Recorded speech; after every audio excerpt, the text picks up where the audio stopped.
Ma sœur a engagé des détectives privés pour prouver que je mentais sur mon entreprise. Elle prévoyait de m'humilier à la fête de ma grand-mère, jusqu'à ce que les agents arrivent avec des menottes. Je sors de ma Tesla noire, et l'air d'automne du Colorado me frappe au visage, comme une gifle du passé. 5 ans.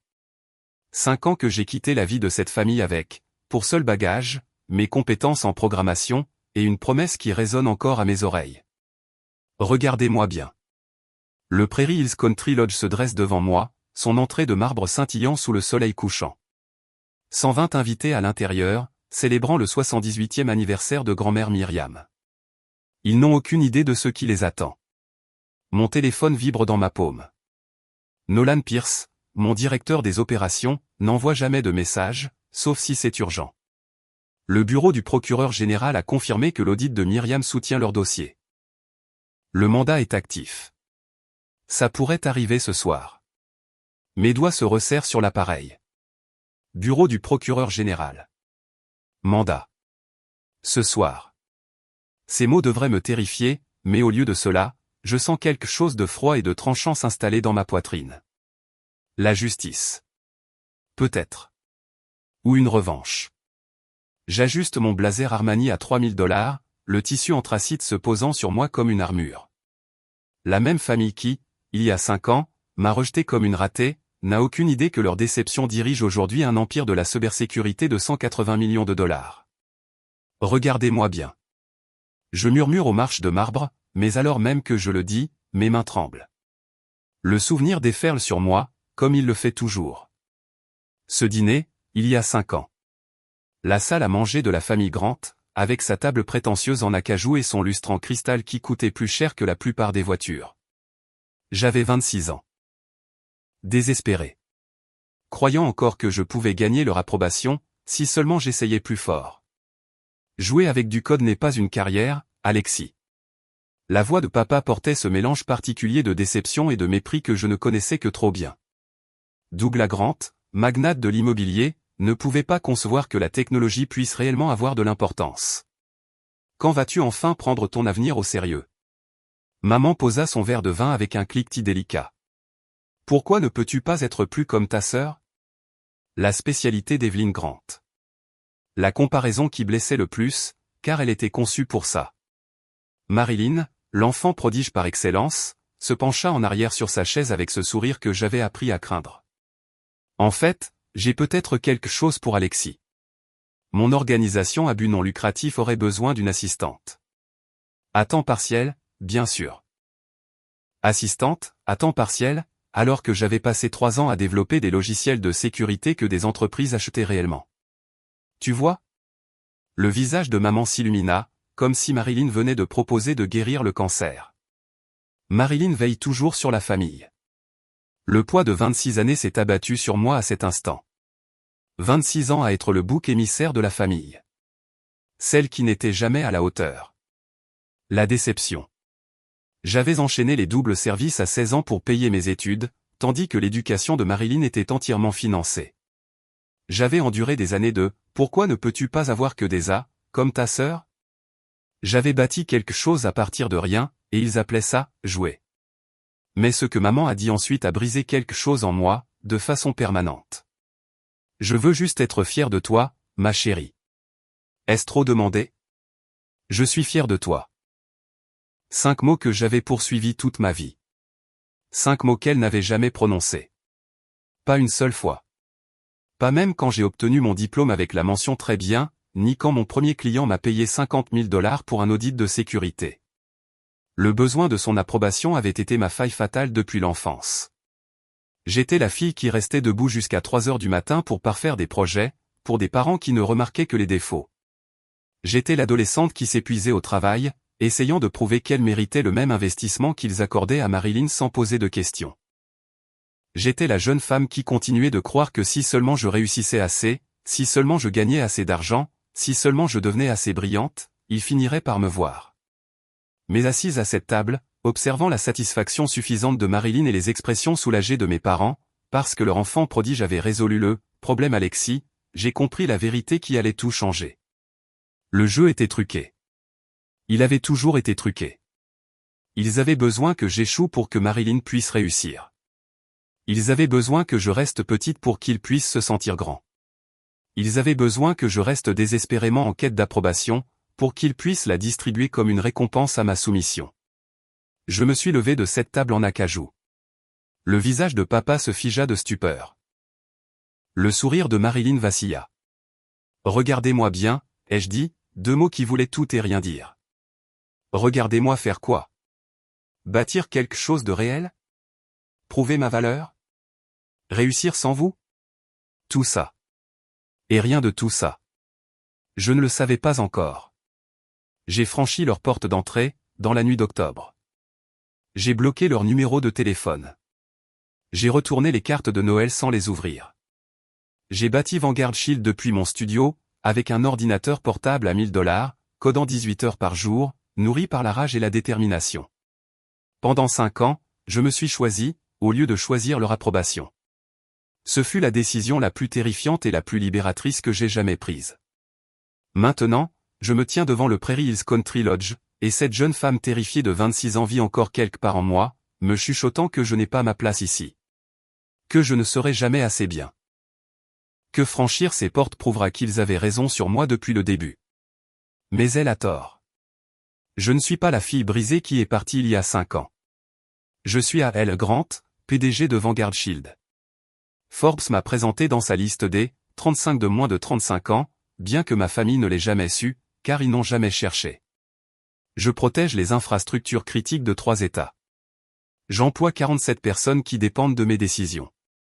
Je ne joue plus avec du code. Je gagne. Les portes d'entrée du lodge s'ouvrent alors qu'un couple de septuagénaires sort, la femme serrant des perles qui coûtent probablement plus cher que ma Tesla. Ils ne me reconnaissent pas, mais pourquoi le feraient-ils? La dernière fois que la société de Willow Creek m'a vu, j'étais l'échec de la famille Grant. Ce soir, ça change. Mon téléphone vibre à nouveau. Un autre message de Nolan. Tu es sûr de toi? Je peux tout gérer d'ici. Je souris presque. Nolan Pierce. La première personne qui a vu ma valeur avant que je ne la prouve. Mon directeur des opérations. Mon ami. Le frère que j'ai choisi, à la place de la famille dont j'ai hérité. Il m'a proposé de m'épargner cette confrontation, de me laisser éviter le champ de bataille émotionnel qui m'attend à l'intérieur. Mais fuir prouverait qu'ils avaient raison. Et j'ai fini de fuir.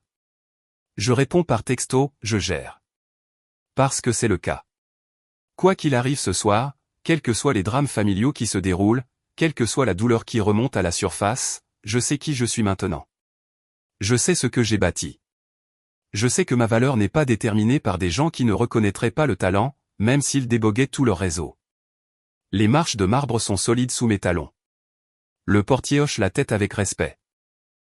À travers la vitre, je vois des parents à qui je n'ai pas parlé depuis 5 ans, tous sur leur 31, tous complètement inconscients que leur monde est sur le point de basculer. Grand-mère Myriam est là quelque part, le seul membre de la famille qui m'ait jamais vu clairement. C'est pour elle que je suis venu ce soir, la raison pour laquelle je retourne dans ce champ de mines émotionnelles. Elle est aussi la raison pour laquelle je sais que j'y survivrai. J'attrape la poignée, et juste un instant, je me permets de tout ressentir.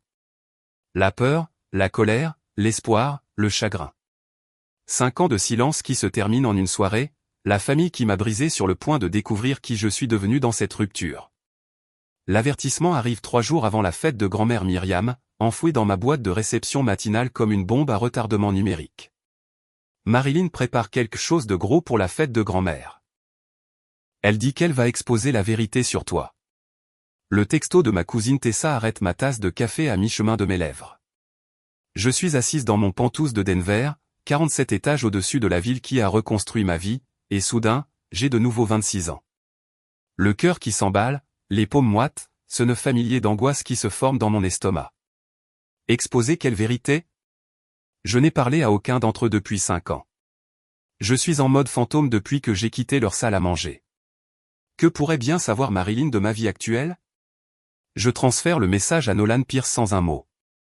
Mon directeur des opérations comprend la guerre familiale mieux que la plupart des gens ne comprennent leur propre carrière. Il a bâti sa fortune en échappant à un clan tout aussi toxique à Boston. Sa réponse arrive en quelques minutes. Je m'en occupe, j'appelle des contacts maintenant. C'est pour ça que je paie Nolan si cher. Enfin, c'est l'une des raisons. L'autre, c'est qu'il est la seule personne en qui j'ai entièrement confiance, ce qui en dit long sur ma relation avec mes parents de sang, et rien sur ses qualifications. 2 heures plus tard, il se tient dans mon bureau avec l'expression que j'ai appris à craindre. C'est le même regard qu'il avait quand il a découvert que notre plus grand concurrent volait notre code. Une préoccupation professionnelle, enveloppée dans une fureur à peine contenue. Elle a engagé des enquêteurs, dit-il sans préambule. Ridgewell et Hartman, de Denver. Un cabinet haut de gamme, pas bon marché. Ma poitrine se serre. Quel genre d'enquêteur? Le genre minutieux. Colton Hartman en particulier, ancien du FBI, 20 ans d'expérience, spécialisé en jury comptabilité et en vérification d'antécédents. Nolan laisse tomber un dossier Manny sur mon bureau. La bonne nouvelle, c'est qu'il est éthique, il ne fabriquera pas de preuves et n'enfreindra pas la loi pour trouver des informations compromettantes.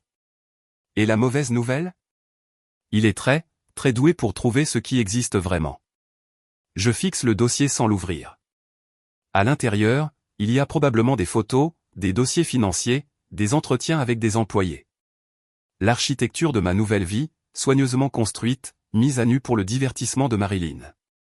Que sait-elle? Le silence de Nolan s'éternise. Quand il parle enfin, sa voix porte le poids d'une mauvaise nouvelle livrée avec douceur. Elle est au courant pour A.L. Grant. Le monde bascule. A.L. Grant. Mon identité professionnelle. Mon bouclier non genré dans le monde de la tech.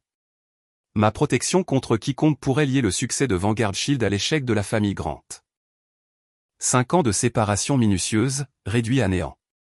Elle sait que tu es sur la liste Forbes. Elle est au courant de la valorisation à 180 millions de dollars. Elle sait que tu es la PDG. Sa voix se fait plus basse. Alexis. Elle sait tout. Je m'enfonce dans mon fauteuil, le cuir se transformant soudain en sable mouvant. C'est pire que ce que j'avais imaginé. Marilyn n'a pas seulement découvert que j'existais. Elle a découvert que j'avais réussi. Spectaculairement. Pendant qu'elle jouait à la directrice DNG à Willow Creek, je bâtissais un empire à 1 heure de là. Il y a plus. Bien sûr qu'il y a plus. Nolan sort son téléphone, fait défiler jusqu'à quelque chose qui crispe sa mâchoire. L'enquête de Hartman a fonctionné dans les 2 sens. En retraçant les sources de paiement de ses honoraires, il a trouvé quelque chose d'intéressant dans les finances de Marilyn. Mon sang se glace. Quel genre de quelque chose? 420 000 dollars détournés de son association sur 3 ans, plus 25 000 dollars volés à votre fiducie familiale. Il lève les yeux de son téléphone. Hartman est légalement obligé de signaler les crimes financiers au bureau du procureur général du Colorado. L'ironie me frappe comme un coup de masse. Marilyn a engagé un enquêteur pour me détruire et s'est accidentellement détruite elle-même. L'enfant prodige qui a passé des années à critiquer l'éthique de tout le monde est une criminelle. La sœur qui a tout eu sur un plateau d'argent volait des dons de bienfaisance et l'argent de la famille. Quand dépose-t-il le rapport? Il est en train de le déposer. Ce matin. L'expression de Nolan passe de l'inquiétude à quelque chose de plus dur. Le bureau du procureur général a confirmé l'ouverture d'une enquête. Ça pourrait entraîner des accusations fédérales de détournement de fonds. Je devrais me sentir vengé. Je devrais sentir que justice est faite. Au lieu de ça, j'ai la nausée, car je sais ce que cela signifie. Le monde parfait de la famille Grant est sur le point d'imploser. Douglas et Evelyn Grant, piliers de la société de Willow Creek, vont découvrir que leur enfant chéri risque de 3 à 5 ans dans une prison fédérale. Leur reine des fondations caritatives est une voleuse. Leur statut social est sur le point de s'effondrer. Et ils vont m'en vouloir. Non pas parce que j'ai signalé quoi que ce soit. Je ne savais rien du détournement il y a encore 30 secondes. Mais parce que je suis le bouc émissaire de la famille, le problème permanent, la fille dont l'existence semble attirer la catastrophe. C'est suffisant pour que le procureur général ouvre une enquête criminelle. Ils vont agir vite. Y compris à la fête de grand-mère. Compris à la fête de grand-mère. J'imagine la scène. Le Prairie Hills Country Lodge, 120 invités célébrant le 78e anniversaire de Myriam. Marilyn au micro, se préparant à m'humilier publiquement, quand des agents fédéraux franchiront ses portes de marbre. La justice poétique serait magnifique si elle n'était pas si dévastatrice. Mon téléphone sonne. Numéro inconnu du Colorado, mais je reconnais l'indicatif régional. Willow Creek. Devrais-je répondre? Nolan secoue la tête. Rien de bon ne vient des numéros inconnus pendant les crises familiales. L'appel va sur la messagerie vocale. Puis un autre numéro inconnu appelle. Puis un autre. La nouvelle se répand, je murmure. Probablement Marilyn, appelant des parents pour les avertir de ta supercherie. Elle ne sait pas encore pour le procureur général. La voix de Nolan porte un amusement sinistre. Elle prépare toujours son embuscade, sans savoir qu'elle est déjà tombée dans un piège. Mon ordinateur portable sonne, une notification par email. L'adresse de maman. Le premier contact direct en 5 ans. Sujet, obligation familiale. Alexis. Ton père et moi attendons ta présence à la fête de ta grand-mère. Quels que soient les jeux auxquels tu joues avec ta sœur, ils doivent cesser immédiatement. La famille passe avant tout, pas tes sentiments blessés. Il est temps de grandir et d'assumer la responsabilité de tes choix. Nous discuterons de ton comportement en privé après la célébration. Mère. Je le lis 2 fois, puis je ferme l'ordinateur portable. Ils n'ont toujours pas compris, dis-je à personne en particulier. Ils pensent qu'il s'agit de sentiments et de rivalité fraternelle. Ils pensent que je suis le problème. Tu y vas? La question flotte dans l'air, comme la fumée d'un incendie. Vais-je entrer dans ce champ de bataille émotionnelle? Vais-je affronter des parents qui me voient toujours comme la déception de la famille? Vais-je regarder Marilyn se faire arrêter à la fête d'anniversaire de notre grand-mère? Oui. Nolan lève un sourcil. Tu es sûr? Je peux tout gérer d'ici. Tu n'as pas besoin de t'infliger ce cirque. Mais il a tort. J'ai besoin d'être là. Pas pour la vengeance, pas pour une revanche, ni même pour la justice. J'ai besoin d'être là, parce que fuir prouverait tout ce qu'ils ont toujours dit sur moi. Que je suis faible. Que je ne peux pas gérer les responsabilités familiales. Que je suis le problème. Il y a 5 ans, j'ai quitté leur maison en tant qu'échec. Si j'y retourne, c'est en tant que succès. Plus pour leur approbation, mais pour ma propre paix. J'ai passé 5 ans à construire quelque chose de réel, pendant qu'ils jouaient à leur jeu toxique, dis-je à Nolan. Je ne me cache plus de la vérité. Même si la vérité va détruire tout ce qu'ils pensaient savoir de leur famille parfaite, même si la justice arrive avec des menottes et des accusations fédérales, même si rentrer à la maison signifie regarder tout brûler, mon téléphone n'arrête pas de vibrer.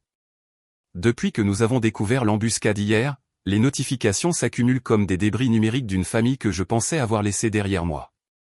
Des notifications de réseaux sociaux de parents dont je me souviens à peine.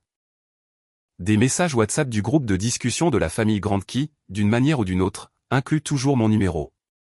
Je les parcours pendant que mon café refroidit dans la salle de conférence exécutive de Vanguard Shield. La femme de l'oncle Robert publiant des statuts Facebook énigmatiques. Certaines personnes pensent que le succès leur donne le droit d'abandonner leur famille. Ma cousine Sarah, partageant des articles sur les valeurs familiales avec des commentaires pointus sur la loyauté. Les miettes de pain numérique de la campagne de Marilyn, préparant tout le monde à la bombe qu'elle prévoit de lâcher à la fête de grand-mère. L'avertissement de Tessa hier semble prophétique maintenant. Marilyn appelle tout le monde.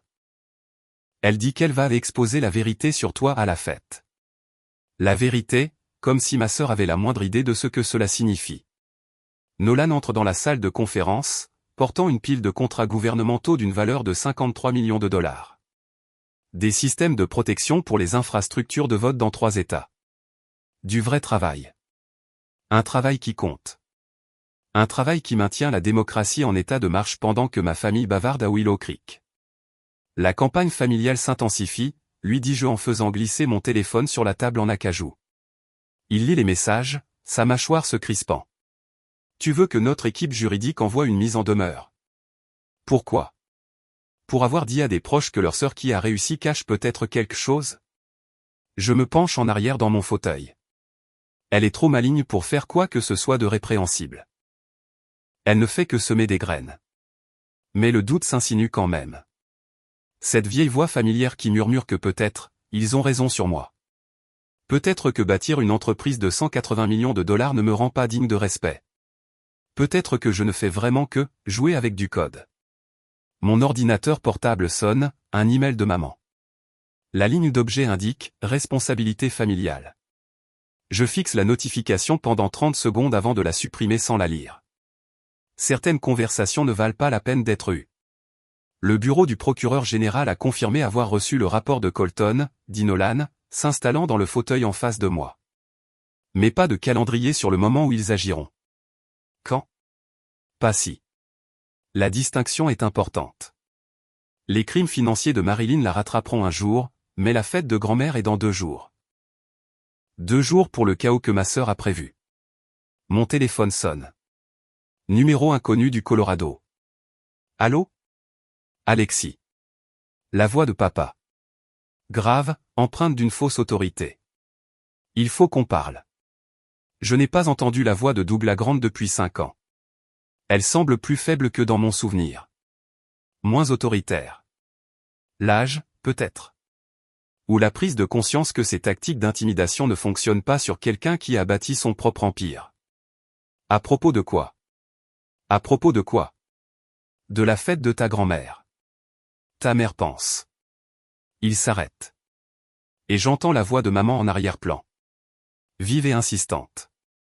Nous pensons qu'il serait préférable que tu ne viennes pas, le coup familier du rejet me frappe en pleine poitrine. Même maintenant, même après tout ce que j'ai accompli, ils veulent que je parte. La fille gênante qui pourrait perturber leur récit familial parfait. Parce que Marilyn dit que tu as répandu des rumeurs vicieuses selon lesquelles son association a des problèmes financiers. Nous n'avons pas besoin de ce genre de drame à la célébration de Myriam. Répandre des mensonges. La projection est stupéfiante. Je n'ai parlé du comportement criminel de Marilyn à absolument aucun membre de la famille. 0 publication sur les réseaux sociaux. 0 campagne de ragot. Je suis restée silencieuse pendant 5 ans, pendant qu'ils construisaient la version fantasmée des événements qui les aidaient à dormir la nuit. Je n'ai rien dit à personne à propos de Marilyn. Je vois. Crois ce que tu veux, papa. On se voit à la fête. Je raccroche avant qu'il ne puisse répondre. Nolan m'observe attentivement. Ça va? Ils viennent de me désinviter de la fête d'anniversaire de ma propre grand-mère parce que Marilyn les a convaincus que je suis une sorte de génie du crime. Je ris, mais le son est creux. Le système fonctionne parfois, dit Nolan doucement. Mais ça ne ressemble pas à une victoire. J'ai l'impression d'être dans des sables mouvants pendant que ma famille me jette des pierres. Mon téléphone sonne à nouveau. Cette fois, le numéro fait bondir mon cœur.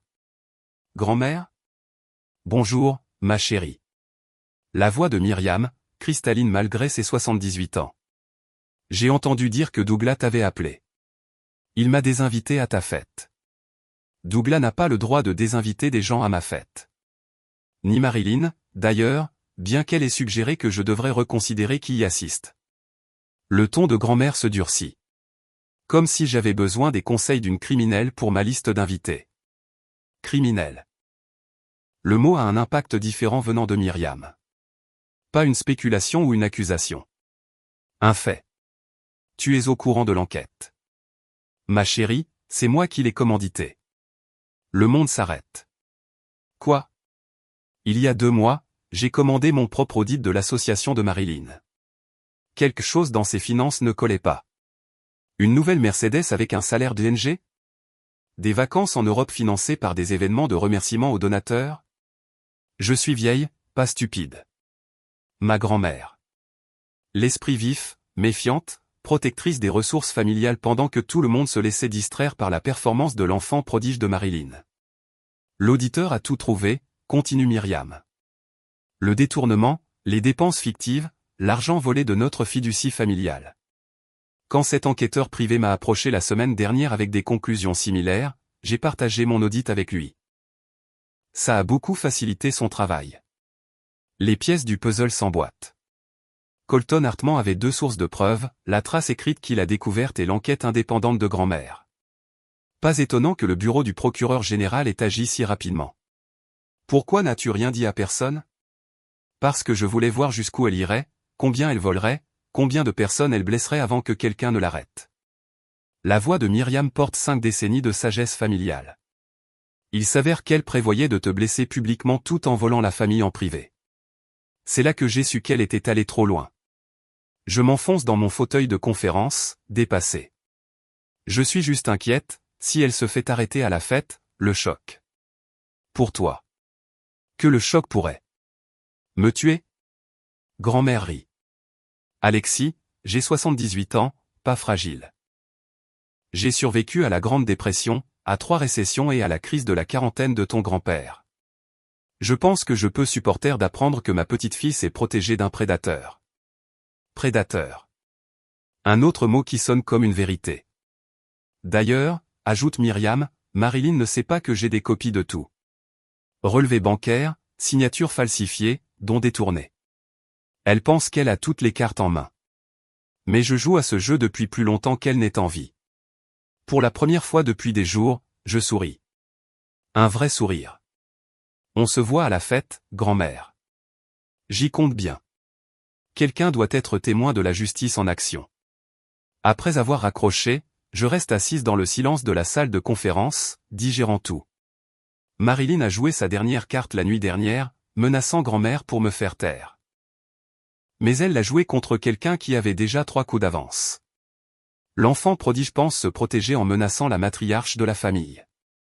Elle ne sait pas que la matriarche est celle qui a lancé l'enquête en premier lieu. Nolan lit toujours des contrats gouvernementaux, mais je sens qu'il écoute. Tu te sens mieux?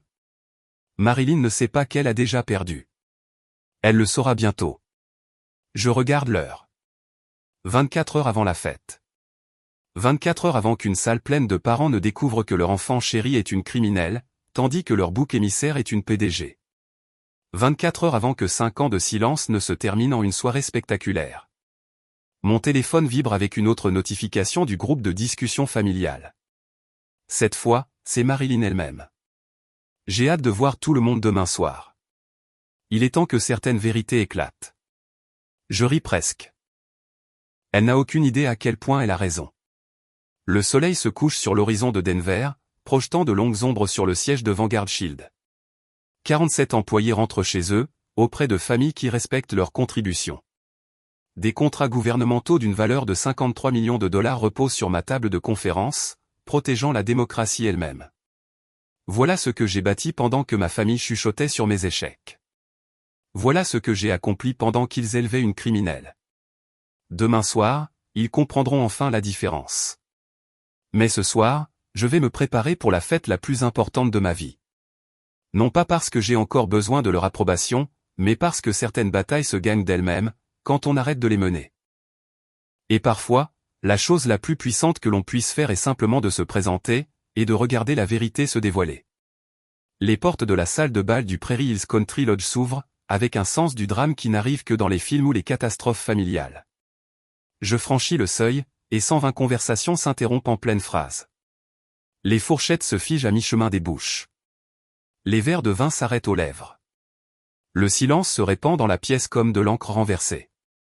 Ils s'attendaient à me voir briser. Ils ont face à eux une femme blindée. Mon blazer Armani me va comme une armure ce soir gris anthracite, au lieu du noir qu'ils imaginaient probablement que je porterais à l'enterrement de ma propre réputation. 5 ans de thérapie et une fortune nette de 180 millions de dollars m'ont donné quelque chose qu'ils ne peuvent pas comprendre, une confiance en moi inébranlable. De l'autre côté de la salle, le visage de Marilyn devient blanc comme un linge. Elle se tient près de la table d'honneur, un micro dans sa main manucurée, clairement surprise en pleine préparation de l'humiliation qu'elle avait prévue. Sa bouche s'ouvre légèrement, puis se referme brusquement. Ce n'est pas la femme brisée qu'elle s'attendait à détruire ce soir. Mais c'est le sourire de grand-mère Myriam qui calme ma respiration. Elle est assise à la table d'honneur, telle la reine qu'elle a toujours été, ses yeux gris perçants pétillants de secrets. Elle, comme moi, est l'une des 2 seules personnes dans cette pièce à savoir ce qui va réellement se passer.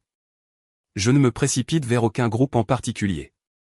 Je n'annonce pas ma présence ni n'offre d'explication. Je me déplace simplement dans l'espace comme si j'y avais ma place, parce que c'est le cas. Le succès m'a appris que la confiance ne consiste pas à se prouver. C'est connaître sa propre valeur et laisser les autres rattraper leur retard. Ma cousine Tessa s'approche la première, le visage rouge de ce qui ressemble à de l'embarras. Alexis, Waouh. Tu as l'air, elle fait un vague geste vers ma tenue, ma posture, l'aura d'autorité tranquille que j'ai apparemment développée. Différente, je termine pour elle. 5 ans, ça vous change. L'oncle Robert me fixe depuis sa table dans un coin, essayant probablement de réconcilier l'échec familial rejeté avec la femme qui se tient devant lui dans des vêtements à $3000. Je croise son regard et hoche poliment la tête. Il manque de s'étouffer avec son vin. Marilyn retrouve enfin sa voix. Elle tapote 2 fois le micro, le Larsen strident coupant les conversations murmurées qui ont repris. Mesdames et messieurs, famille et amis, sa voix porte ce ton de prise de parole en public qu'elle a perfectionné grâce à son travail associatif. Ce soir, nous ne célébrons pas seulement le 78e anniversaire de grand-mère Myriam. Nous accueillons aussi quelqu'un à la maison. L'insistance sur « quelqu'un » dégouline d'une fausse chaleur. Je m'appuie contre le mur du fond, les bras croisés, la laissant faire son numéro. Aujourd'hui, nous accueillons Alexis à la maison, en tant que PDG. Le scepticisme dans sa voix pourrait couper du verre. Plusieurs parents se tortillent mal à l'aise. Le visage de papa se durcit à sa table près de l'avant. La main de maman voltige vers son collier de perles, comme pour vérifier qu'il est toujours là. Le revirement de Marilyn est plus adroit que je ne l'attendais. Elle abandonne l'attaque factuelle qu'elle avait prévue et passe directement à la manipulation émotionnelle. Mais que vaut le succès quand il est bâti sur l'ingratitude? Sur l'abandon de la famille qui vous a élevé, qui vous a aimé, qui ne voulait que le meilleur pour vous? Des murmures d'approbation ondulent dans la pièce. Des têtes hoches. La famille Grant a toujours été douée pour le jugement collectif. Le succès sans loyauté familiale n'est qu'un égoïsme sophistiqué. Sa voix se renforce alors qu'elle sent le soutien de la salle. Certaines personnes pensent que l'argent les rend meilleurs que les gens qui se sont sacrifiés pour elle. Je ne bronche pas. Il y a 5 ans, ces mots m'auraient anéanti. L'Alexis de 26 ans se serait effondré sous cette humiliation publique, se serait démené pour se défendre avec des explications que personne ne voulait entendre. Mais cette femme est morte le soir où j'ai quitté leur salle à manger. Ma cousine Tessa se penche vers moi, sa voix à peine un murmure. Est-ce vrai ce qu'elle dit? Que tu n'as jamais appelé? Jamais envoyé de carte? Tu comprendras tout bientôt, je réponds calmement. Ma réponse posée semble la déstabiliser plus que n'importe quel argument défensif n'aurait pu le faire. Elle s'attendait à de la culpabilité, de la honte, une justification désespérée. Au lieu de ça, elle a obtenu l'autorité calme de quelqu'un qui a bâti une entreprise protégeant les infrastructures critiques de 3 États, pendant qu'il bavardait à Willow Creek. Douglas se joint à la performance de Marilyn depuis sa table. Certaines personnes pensent que le succès excuse l'abandon. Sa voix porte facilement à travers la pièce. Mais le caractère ne se mesure pas en compte en banque. L'ironie serait drôle si elle n'était pas si tragique. Le discours de Marilyn devient plus vicieux alors qu'elle sent que quelque chose change dans l'énergie de la salle. Ses arguments préparés ne font pas l'effet escompté. Quand la loyauté familiale devient gênante, quand la gratitude devient un fardeau, quel genre de personne choisit la fierté plutôt que l'amour? Mais je remarque que l'oncle Robert fronce maintenant les sourcils, que tante Suzanne murmure à son mari. Le vent ne tourne pas comme Marilyn l'avait prévu. Le mantra interne de ma thérapie me revient en tête. Leur opinion sur moi ne me regarde pas. Je me souviens de la dernière séance de thérapie avant de décider de venir ce soir, le docteur Martinez posant la question qui a tout changé, que ferait l'Alexis de 26 ans en ce moment? La réponse avait été immédiate et dévastatrice. Elle se serait levée, le visage rouge et désespéré, essayant de se défendre avec des mots qu'il ne croirait jamais. Elle aurait énuméré ses accomplissements comme un CV, les aurait suppliés de voir sa valeur, aurait prouvé qu'elle méritait leur respect par des réussites qu'ils ne pouvaient pas comprendre. La moi d'aujourd'hui comprend que la preuve vient des actes, pas des arguments. La vérité n'a pas besoin d'avocat. Alors je reste tranquillement près du mur du fond, laissant Marilyn se pendre avec sa propre corde. Chaque mot vicieux en révèle plus sur son caractère que sur le mien. Chaque attaque désespérée montre leurs propres insécurités et préjugés. L'énergie de la salle change subtilement, alors que les invités remarquent le contraste. Les accusations de plus en plus frénétiques de Marilyn, face à ma présence calme et posée. Je ne suis pas l'échec brisé qu'ils attendaient. Je ne me défends pas et ne mendie pas leur acceptation. Je suis juste. Là. Confiante. Inébranlable. L'oncle Robert marmonne à sa femme, juste assez fort pour que les tables voisines entendent. Elle n'a pas l'air d'un échec, pour moi. Le discours de Marilyn atteint son apogée. Un succès bâti sur l'abandon de la famille n'est pas du tout un succès. C'est juste une trahison sophistiquée. Les portes de la salle de bal s'ouvrent. 19h52, deux inspecteurs et un enquêteur du bureau du procureur général du Colorado entrent, avec le genre de démarche déterminée qui tranche l'atmosphère de fête comme un couteau dans la soie. Leurs insignes captent la lumière du lustre alors qu'ils scrutent la pièce.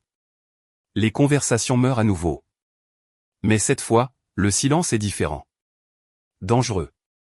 La voix de l'inspecteur principal porte juste assez pour atteindre le micro. Mademoiselle Marilyn Grant. Toutes les têtes dans la salle se tournent vers la table d'honneur.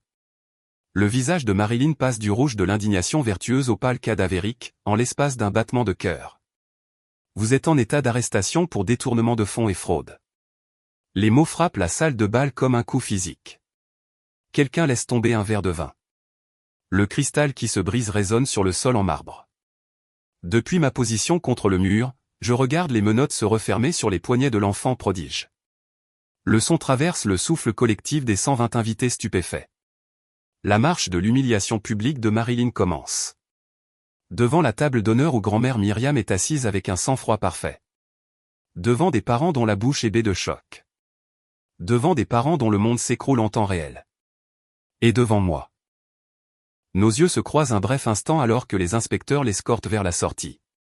Je vois de la peur, de la rage, et quelque chose d'autre que je ne reconnais pas. La défaite, peut-être.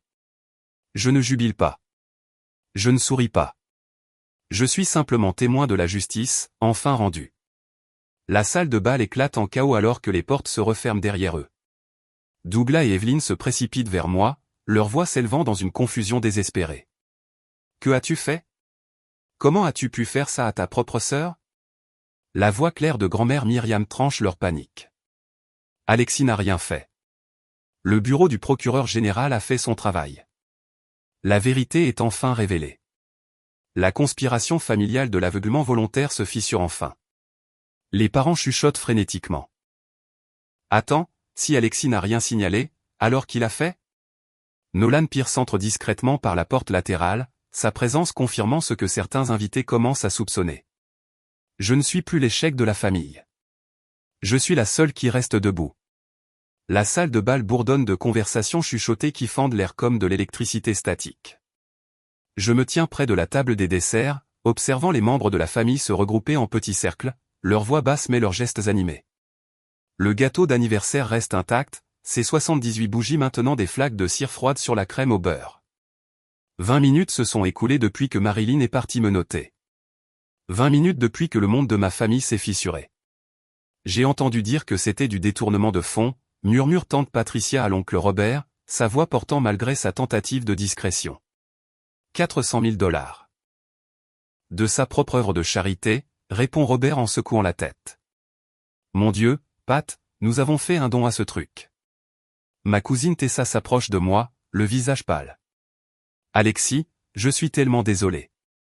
Je n'avais aucune idée de tout ça quand je t'ai prévenu du plan de Marilyn. Je lui touche doucement le bras. Moi non plus. Pas les détails, en tout cas. Mais ce n'est pas tout à fait vrai. Je savais que quelque chose n'allait pas. Les pièces se mettaient déjà en place avant ce soir, grâce à l'enquête approfondie de Colton Hartman. L'enquêteur privé que Marilyn avait engagé pour me détruire avait découvert bien plus que mon succès commercial. Il avait trouvé ses crimes. L'inspecteur Williams s'approche de notre groupe, son carnet à la main. Mademoiselle Grant, je dois vous poser quelques questions sur les activités financières de votre sœur. Je n'ai eu aucun contact avec Marilyn depuis 5 ans, dis-je clairement. Je ne savais rien de ses opérations commerciales. Mais vous avez bien engagé l'enquêteur qui a découvert le détournement? Non, ce n'est pas moi. La vérité semble étrange dans ma bouche. Ma sœur a engagé Ridgewell et Hartman pour enquêter sur moi. Monsieur Hartman a découvert ces crimes en menant cette enquête. Williams hoche la tête, prenant une note. Ses obligations professionnelles l'ont contraint à signaler les crimes à notre bureau. De l'autre côté de la pièce, papa se tient le dos contre le mur, son visage gris comme du béton. Maman est assise sur une chaise que quelqu'un lui a apportée, serrant un mouchoir désintégré par l'usage. Ils ressemblent à des survivants d'une catastrophe naturelle, ce qu'ils sont, je suppose. Une catastrophe naturelle nommée conséquence. Alexis? La voix de grand-mère Myriam attire mon attention. Elle est assise à la table d'honneur, portant toujours son diadème d'anniversaire, l'air plus alerte et vif que n'importe qui d'autre dans la pièce. Voudrais-tu m'aider avec quelque chose? Je traverse la salle jusqu'à sa table, consciente que les conversations s'arrêtent à mon passage. Il y a 5 ans, ces gens m'ont vu partir en tant qu'échec de la famille. Ce soir, ils me voient comme quelque chose de complètement différent. Assieds-toi avec moi, ma chère. Myriam tapote la chaise à côté d'elle. Je pense qu'il est temps que je partage quelque chose avec tout le monde. Elle se lève lentement, attrapant le microphone que Marilyn a abandonné. Sa voix porte clairement à travers le système de sonorisation de la salle.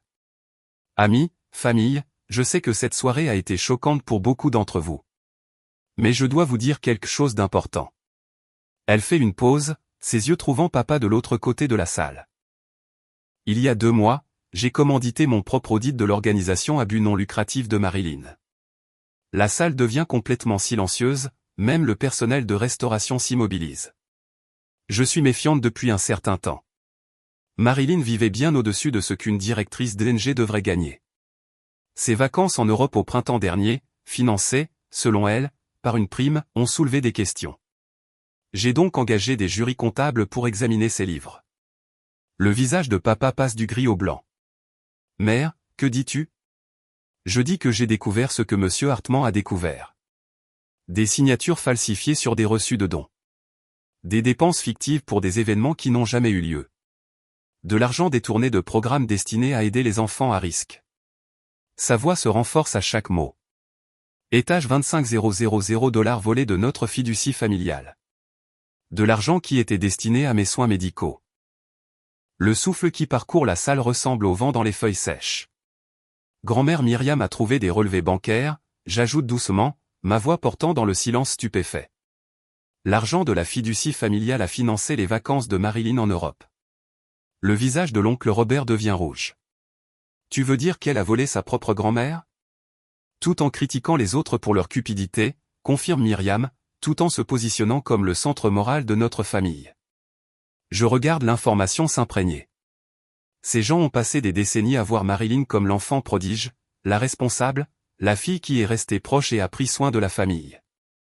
Apprendre qu'elle a systématiquement volé les personnes même qu'il adorait crée une dissonance cognitive qui se lit sur chaque visage. Maman parle enfin, sa voix rauque. Combien? 420 000 $ de l'association caritative, répond l'inspecteur Williams de l'autre côté de la pièce. 25 000 $ de la fiducie familiale. Une restitution totale de 445 000 $. Le chiffre flotte dans l'air comme une guillotine. Nous n'avons pas ce genre d'argent, dit papa doucement. Pas en liquide. Il faudrait vendre la maison. Je ressens une émotion complexe que je ne peux pas tout à fait nommer. Pas de la satisfaction, exactement. Pas une revanche. Quelque chose de plus triste et de plus définitif. La famille qui valorisait les apparences par-dessus tout est sur le point de perdre tout ce qui maintenait ses apparences. Leur maison à 1 200 000 $. Leur abonnement au country club. Leur position dans la société de Willow Creek. Tout cela bâti sur une fondation qui vient de s'effondrer. Douglas. Nous devons parler. L'inspecteur Williams s'approche de mes parents. Le procureur veut discuter de la coopération dans le cas de votre fille. Alors qu'il s'éloigne, la tête baissée, je remarque quelque chose que je n'ai pas ressenti depuis 5 ans. L'absence de leur désapprobation ne fait plus mal. Leur opinion sur moi, bonne ou mauvaise, n'a tout simplement plus d'importance. Le succès ne m'a pas donné cette liberté. L'argent ne l'a pas acheté. La justice, si. Alexis, ma cousine Tessa s'approche avec hésitation. Je te dois des excuses. Nous tous, en fait. Il y a 5 ans, quand tu es parti, nous pensions que tu étais dramatique. Ingrate. Mais en voyant ça ce soir, en comprenant ce que Marilyn faisait vraiment. Tu n'as pas besoin de t'excuser, dis-je, et je le pense. Vous avez cru ce qui était logique, sur la base des informations que vous aviez. Mais nous aurions dû creuser davantage. Nous aurions dû nous demander pourquoi la fille qui réussissait avait besoin de démolir celle qui luttait. Cela se rapproche plus de la vérité qu'elle ne le réalise probablement. Les familles comme la nôtre ont besoin de boucs émissaires pour fonctionner. Quelqu'un doit être le problème pour que tout le monde puisse se sentir comme la solution. Grand-mère Myriam reprend le micro. Avant que cette soirée ne se termine, je veux dire quelque chose sur ma petite fille Alexis. Mon estomac se noue. L'attention publique semble toujours dangereuse, même lorsqu'elle est positive. Il y a 5 ans, elle a quitté cette famille. Beaucoup d'entre vous ont jugé cette décision. Mais parfois, partir est le choix le plus courageux qui soit. Ses yeux croisent les miens à travers la salle. Elle a bâti quelque chose de remarquable pendant ce temps. Une entreprise qui protège la sécurité numérique des gens. Un vrai travail qui rend le monde plus sûr. Elle s'arrête et je vois des larmes dans ses yeux pour la première fois ce soir. Je suis fier d'elle. J'aurais dû le dire il y a des années, publiquement, quand ça comptait le plus.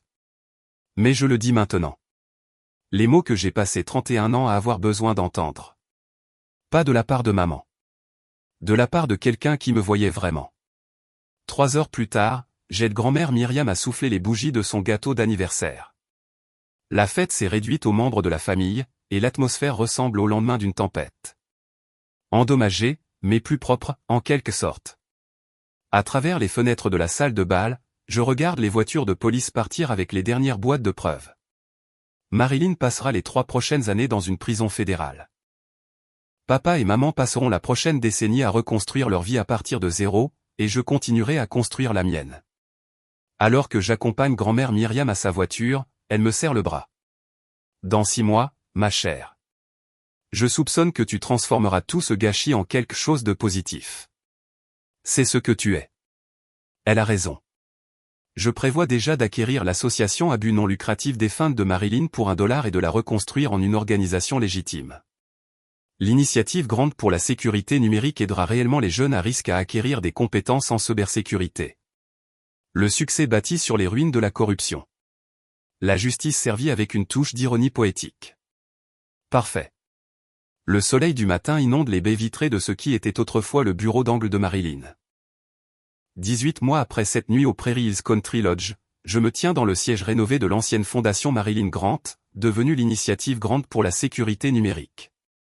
L'ironie ne m'échappe pas, j'ai acheté l'entreprise criminelle de ma sœur pour $1 et l'ai transformée en quelque chose qui protège réellement les enfants en ligne. 23 employés travaillent à des bureaux debout là où Marilyn orchestrait autrefois ses détournements. Leurs conversations bourdonnent d'un enthousiasme sincère pour les programmes d'éducation à la cybersécurité, les ateliers de codage pour les jeunes à risque et les initiatives de littératie numérique. Le nom Grande signifie enfin quelque chose de positif à Willow Creek. Quelque chose que j'ai bâti sur les cendres de la corruption de ma sœur. Marcus Rodriguez, notre directeur de programme, s'approche avec une tablette montrant les chiffres d'inscription.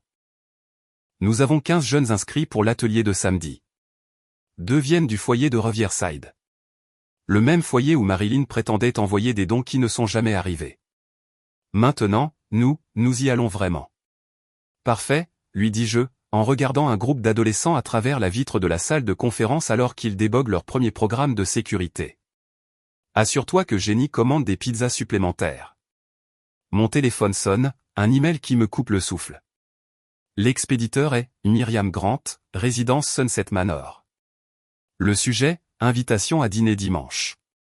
Dîner du dimanche. 6 ans. 6 ans que je n'ai pas reçu d'invitation à un dîner de famille. Et celle-ci vient de grand-mère Myriam, dans sa nouvelle résidence, pas de Douglas et Evelyn dans leur modeste appartement de l'autre côté de la ville. Le même papier cartonné crème. La même écriture élégante.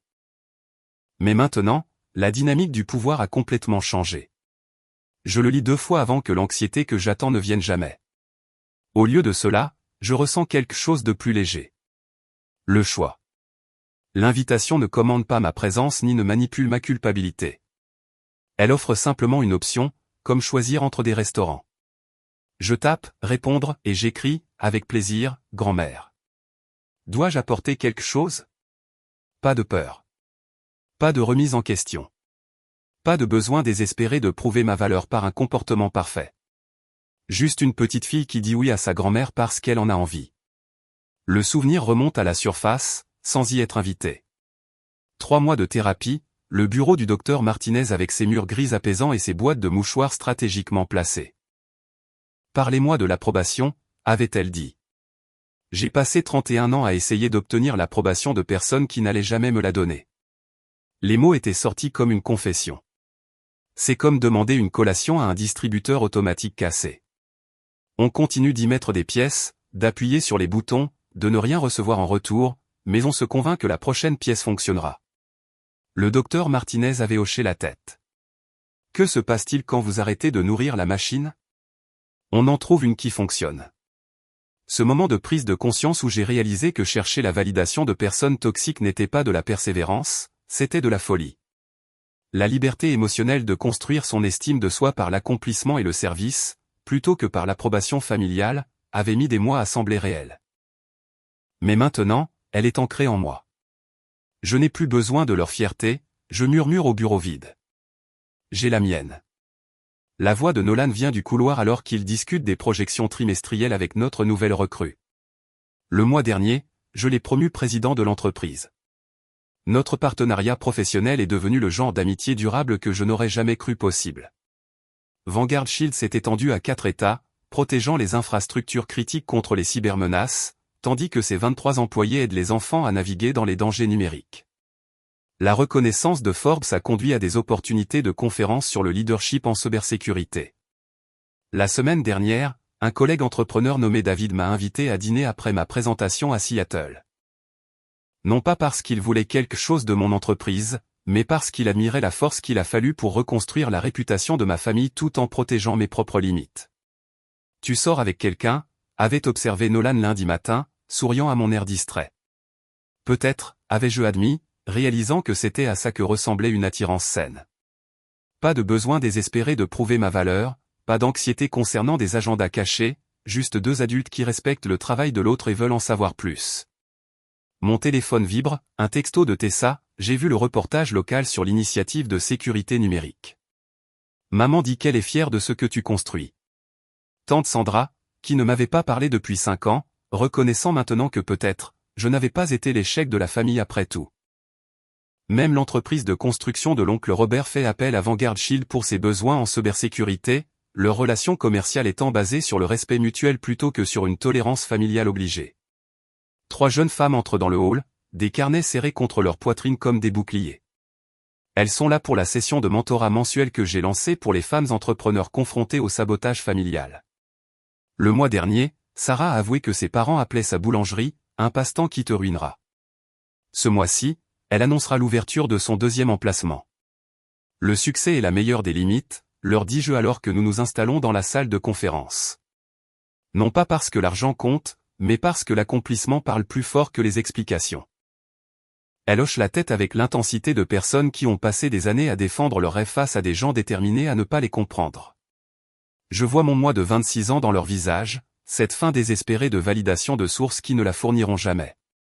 L'opinion de votre famille sur votre entreprise n'est pas un reflet de votre entreprise, je continue. C'est un reflet de leur capacité à reconnaître la valeur. Certaines personnes ne peuvent pas voir une forêt parce qu'elles se concentrent sur la critique des feuilles individuelles. Sarah lève la main. Et s'ils ont raison sur les risques? Alors vous faites des recherches, vous planifiez et vous atténuez ces risques. Mais vous ne laissez pas leur peur devenir votre plafond. Après leur départ, inspiré et armé de stratégies pratiques, je me rends à Sunset Manor pour le dîner du 79e anniversaire de grand-mère Myriam. 8 personnes réunies dans la salle à manger de la résidence, Douglas et Evelyn étant visiblement absents. Marilyn en est à sa 2e année de prison fédérale, son audience de libération conditionnelle étant encore dans 18 mois. Ma cousine Tessa passe la purée de pommes de terre pendant que l'oncle Robert raconte des histoires de construction qui font vraiment rire Myriam. La conversation tourne autour de sujets familiaux normaux, ces histoires sur le club de lecture de la résidence, mon dernier contrat gouvernemental protégeant les systèmes de vote dans 3 États. Pas de drame, pas de manipulation, pas de marche sur des œufs, juste une connexion normale entre des adultes qui se respectent. Parle-moi de ce jeune homme à Seattle, dit Myriam avec un sourire entendu. Il s'appelle David. Il construit des systèmes d'énergie renouvelable. Est-ce qu'il te fait rire? Oui. Bien. Le rire est important.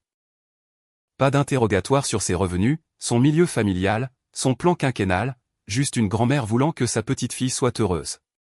En rentrant chez moi à travers le ciel nocturne de Denver, le siège de Vanguard Shield brillant parmi les tours, mon téléphone affiche 17 appels manqués d'un numéro bloqué.